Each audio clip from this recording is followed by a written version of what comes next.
Thanks for clicking on State of the City. My name's Todd Prafke. I'm the City Administrator here in St. Peter, and I've been gone on hiatus for just a little bit, but I wanted to get rocking. Today is the 22nd, and I got a couple of missions, one of which is to cover the workshop from just Monday night on August 30th. Here's a copy of the agenda. If you haven't seen that, you can go online and see that. And then I want to talk about some tidbits, things that are going on in town, things that I'd like you to know about, obviously, and that I think are worthwhile for you as you either live, work, or play here in St. Peter. But before that, I want to do a shout out to the Johnson family that lives in Orchard Ridge. She came up to me at Night to Unite. By the way, if you weren't at Night to Unite, you missed a great time. What a wonderful event with the summer celebration and Night to Unite being together. But going back, Johnson family, hello from State of the City. Thanks for stopping and visiting with me at the Unite to Unite summer celebration. It was fun to visit with you and hear some of the things that you're thinking about within our community. So thanks for that, and thanks for clicking on State of the City. Anyway, tonight to Unite and the summer celebration, that was probably the last one of that type. In all likelihood, next year it's going to be a little different, where there'll be a summer celebration, and then we're going to do Night to Unite events in neighborhoods. And so watch for that, because we're going to be looking for kind of neighborhood folks, neighborhood captains that will help organize this Night to Unite stuff out in the various neighborhoods in St. Peter. So watch for that. We're excited for that opportunity to be more out there and visit with folks. And well, anyway, watch for that. And thanks for everybody that attended the event down at the park a week or so ago. God, it was a great time. The weather was perfect. Wonderful, wonderful. So let me talk about the workshop. Here again is the agenda from that workshop. Again, you can see that online under stpetermn.gov. You can check that out and see everything that the council gets to see as a part of these packets. There are three issues really on here, one of which is revolving loan, one of which is a watershed committee, and the last of which is the intercity leadership visit. I'm really going to focus on just one of those actually today on State of the City. I do want to talk a little bit about EDA loans. A lot of people wonder, where does the money come from for that? How do you make loans? Why do you make loans? Who kind of does that? What do you look for? So here's kind of the scoop. The city of St. Peter has received a little bit over $3 million over the years to do economic development incentive things and housing incentive things. And so when we get that money back, we get to keep that, and then we loan that out to businesses. And so we've helped, well, it's just about 50 businesses in St. Peter already over that time frame. And so that money, by definition, is used to fill gaps. So let's say I wanted to start a new golf club building company, and my bank would give me $100,000 or loan me $100,000, but I really needed about $130,000 to make the project go. I could make an application to the EDA, which is made up of a couple of council members, a couple of business folks in town, and some bankers in town. And I could make an application and say, here's my business plan, here's what I've got going, and I'd love to do this in town. Are you willing to loan me some money? And then the city would work in conjunction with their bank and see if we could make that all go. Part of the reason for this money is to fill gaps that private sector lending or banks can't fill. And we really do that for a couple different reasons, or really look at three different kind of priorities for that. One of which is, will it bring employees where there'll be more paychecks in town or higher paychecks? Will it improve the tax base? Is it building a building or enhancing a building or filling a building that's been vacant for a while that will enhance tax base?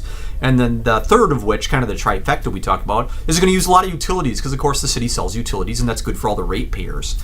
And so if it can meet those, or most of those, or a lot of one and not much of the others, then that's something that gets considered by the Economic Development Authority, and they then try and structure a loan in conjunction with the private bank for this golf club building company. And that's kind of how it works. It's important to note, because we have it on occasion where that loan goes south. The business goes belly up or goes out of business, and then what happens? And so we take a lot of precautions for that. But the reality is that the money that we put in above what the private sector puts in is at a little bit more risk than what the private sector puts in. That's by its very nature. And so on occasion we do have failures. Now our failure rate is very, very low, but we do on occasion have failures. And so we've got one of those that the council is going to be discussing coming up in an upcoming council meeting. So if you really want to know more about that, watch the packet, watch for the packet, read it online, maybe watch the council meeting as we stream it on YouTube or as it's available on public access on cable television. But this is really important stuff that we do within the community. Most cities have these kind of resources. In North Mankato, it's called the Port Authority, not the Economic Development Authority. In Mankato, it's called the Economic Development Authority. But most communities have this kind of stuff. You just might not hear about it a lot. But I think over the next week or two, you're going to hear more about it from us because we have a failure. I think we've had maybe 4 or 5 failures over the last 20 years. Where we've lost some money. We try and reduce that. We try and regain principal for sure, but on occasion we lose the interest that we were trying to get. And when we do get interest, that goes back into the pool to help loan out to other businesses. So that's the positive of it. So anyway, if you have more questions, let me know, or certainly call Russ Willie, who's my community development director, who deals with this a lot and all the time. So let me get to some tidbits. First of all, I want to mention the pavilion project here in St. Peter. That continues to bump along a little bit, and the council and the Best Value Committee continues to work towards finding ways for this building to meet kind of the budget constraints that we have while still meeting the goals aesthetically and for use that we have. So anyway, watch more for that. I forgot to set it out, but I'm going to grab it here just quick. Sorry, I'm off camera there. If you're interested in participating, here's a great way for you to participate. You can certainly donate resources. A lot of people have already done that, and we're still looking for resources. The more resources we get through donations, and there's a policy and ability for people to be recognized on a wall within the pavilion as that project moves forward. So watch for more of that coming up. I also want to mention Traverse Green. This is one of those things that we've been working on for a while, and you've seen us talk about it, and it's on Zillow and other places where we have homes for working families.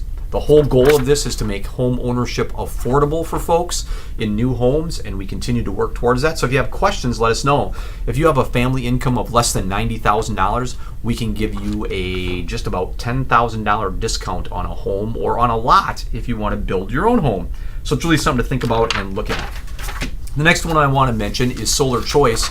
I haven't talked about this one for a while, but a beautiful day today makes me think about it. If you are interested in solar energy and want to buy solar energy for your home, but don't want some of the hassles of having to build something on your house or do that kind of stuff, have we got a solution for you. It's called Solar Choice. There's great information on our website about this where you can subscribe to panels at a solar farm that's located near Owatonna and get that energy kind of delivered exactly to you and receive credit on your bill for that energy. Everybody's looking for credit on their bill, and this is one of the ways that you can do that while supporting a sustainable environment. So it's a really cool project that we have going on right now as well. I also want to mention Rivers Edge Hospital.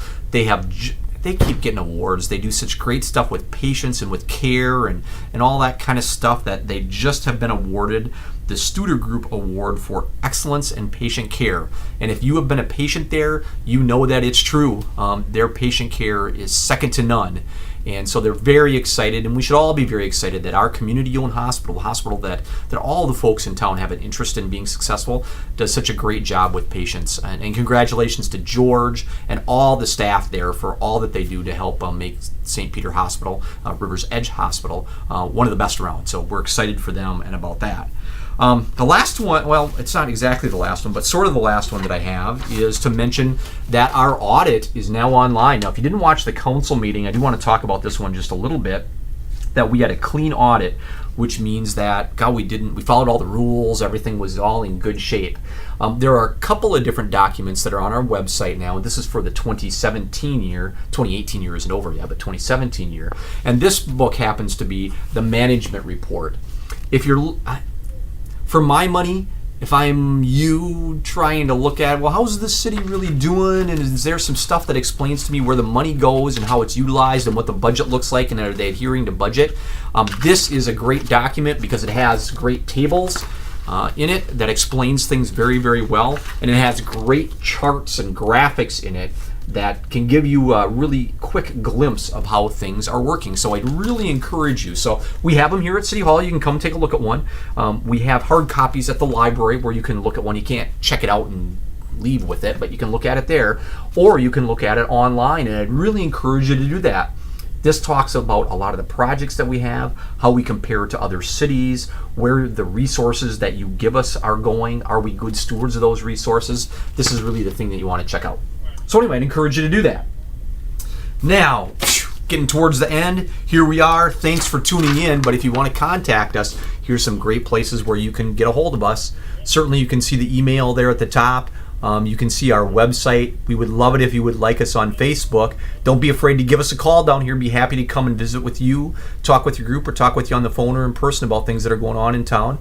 We also tweet, and we are also on YouTube. So you can see this on YouTube if you're not watching it on YouTube. And certainly our council meetings are on YouTube. So there's some great ways to keep up with what's going on in St. Peter. And with that, I'm going to stop. Beautiful day outside. Get out there this evening. Kyle, thanks for clicking on State of the City. It's always great to see you and to have you see us. Have a great rest of the day.